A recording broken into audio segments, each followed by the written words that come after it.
President Ford was a long-term Republican congressman from Michigan who served as the House Minority Leader from 1965 to 1973. When Spiro Agnew resigned under a cloud of a corruption investigation in Maryland as the former governor, President Nixon appointed Ford as his replacement as vice president, and Congress approved his appointment. He was sworn in as vice president in December 1973. Nixon did not respect Ford and underestimated his intelligence.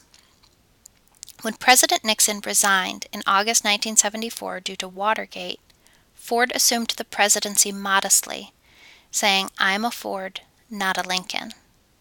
He immediately pardoned Nixon for any crimes while in office, the most controversial decision of his presidency.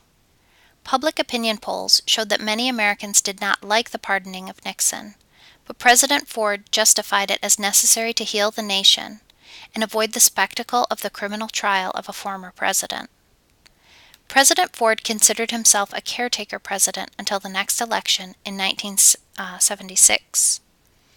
He wanted to heal the divisions created by Watergate and frequently consulted with Democratic and Republican leaders in Congress.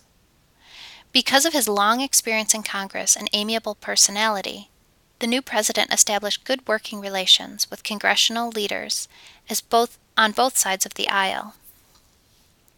He appointed Nelson Rockefeller of New York as vice president.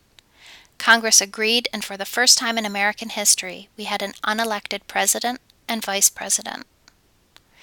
His most pressing domestic issue in the wake of Watergate was the economy.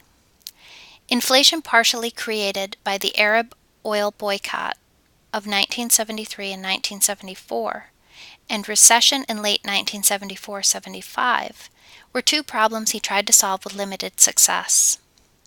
President Ford's Whip Inflation Now, or WIN, campaign had little effect on inflation and did not impress the public. By the end of 1975, unemployment increased to 9%, the highest since before World War II. These economic problems hurt him in the 1976 election. He promoted domestic oil production by cutting controls, leaving oil prices to the free market. This created a brawl with the Democrats in Congress in 1975.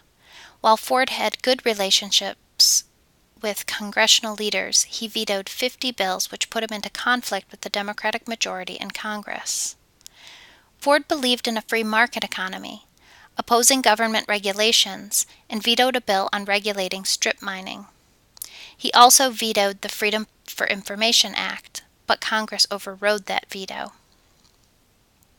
In foreign policy, President Ford supported Secretary of State Henry Kissinger's request for $1.5 billion in military aid to shore up President Thieu in South Vietnam, but Congress refused to provide any additional aid.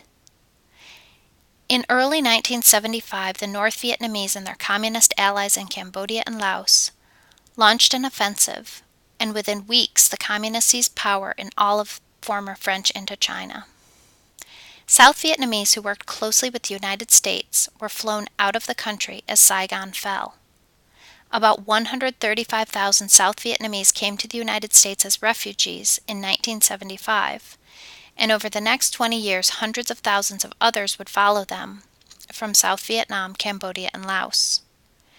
Just after the communist Khmer Rouge took over Cambodia, they seized an American merchant vessel, Mayaguez, on May 12, 1975, seizing the ship and crew.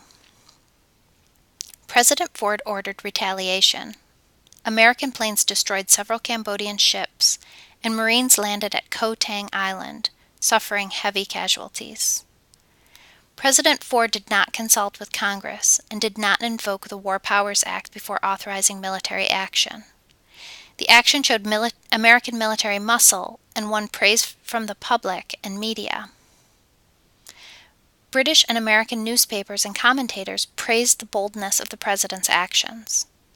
Some of Ford's critics argued that the deaths of 41 Marines to get the release of 39 crew members was unwarranted, – since the Cambodians released the crew just before the landing of the Marines. President Ford